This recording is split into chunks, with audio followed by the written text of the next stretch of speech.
क्या आपने कभी सोचा आपको स्कूल, कॉलेज, यूनिवर्सिटीज़ के अंदर पैसे के रिलेटेड कोई सब्जेक्ट क्यों नहीं पढ़ाया जाता? आपको क्यों नहीं बताया जाता कि पैसा क्या है, पैसा किस तरह से काम करता है, पैसे को कौन बनाता है और किस तरह से आप बहुत ज़्यादा पैसा बना के फाइनेंशियल फ्रीडम को अचीव कर सकते हैं? एजुकेशन सिस्टम दुनिया की बहुत सी पावरफुल ऑर्गेनाइजेशंस और गवर्नमेंट्स की तरफ से बनाया हुआ एक सिस्टम है। ये ऑर्गेनाइजेशंस कभी नहीं चाहती कि आप फाइनेंशियल फ्रीडम को अचीव करें। ये ऑर्गेनाइजेशंस कभी नहीं चाहती कि आपको एजुकेशन सिस्टम के अंदर पैसे के रिलेटेड किसी भी किस्म की इन्फॉर्मेशन प्रोवाइड की जाए। इसीलिए आप देखते हैं कि एजुकेशन सिस्टम के अंदर आपको 16 से 17 साल फजूल किस्म की इन्फॉर्मेशन पढ़ाई जाती है और आपके ज़हन में एक ही चीज़ डाल दी जाती है कि आपको अच्छे मार्क्स लेने हैं ताकि आपको अच्छी जॉब मिल सके। एम्प्लॉयमेंट सिस्टम यानी कि जॉब का सिस्टम इन ऑर्गेनाइजेशंस का एक और बनाया हुआ ट्रैप है, जिसके अंदर आपको ये फिक्स अमाउंट ऑफ सैलरी और परमानेंट जॉब की गारंटी देके ट्रैप कर लेते हैं, फंसा लेते हैं। जब एक इंसान एम्प्लॉयमेंट ट्रैप के अंदर फंस जाता है तो वो फाइनेंशियली मजीद ग्रो नहीं कर सकता। ऊपर से ये ऑर्गेनाइजेशंस रिजर्व बैंक्स के थ्रू इन्फ्लेशन यानी कि महंगाई को और इंक्रीज कर देती हैं,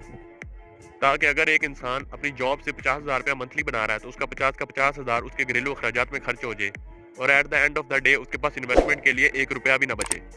और वो इन्हीं के बनाए हुए सिस्टम का गुलाम बन के रह जाए। आपको ये चीज़ समझनी होगी कि जिस पैसे के लिए आप अल्लाह ताला को भूल जाते हैं, जिस पैसे के लिए आप अपनी फैमिली से दूर जाते हैं, जिस पैसे के लिए आप 9 टू 5 जॉब करते हैं, वो पैसा ये ऑर्गेनाइजेशन द रिजर्व बैंक्स के थ्रू जितना चाहे उतना प्रिंट कर सकती हैं। एक चीज़ जिसको ये ऑर्गेनाइजेशन प्रिंट कर सकती हैं जितना चाहे, उस चीज़ के लिए आप अपनी पूरी ज़िंदगी काम करें तो आपसे बड़ा कोई बेवकूफ़ नहीं है। मैं ये नहीं कह रहा कि आप अपनी एजुकेशन को छोड़ दें, मैं ये नहीं कहता कि आप अपनी जॉब को छोड़ दें। मैं सिर्फ ये कह रहा हूँ कि इन सब चीज़ों से, इन सिस्टम से बाहर निकलने के लिए आप साइड हसल पे कोई ना कोई बिज़नेस स्टडी करें, कोई फिज़िकल बिज़नेस, कोई ऑनलाइन बिज़नेस और फिर उस बिज़नेस में इन्वेस्टमेंट करने के लिए कुछ ना कुछ सेविंग्स करें।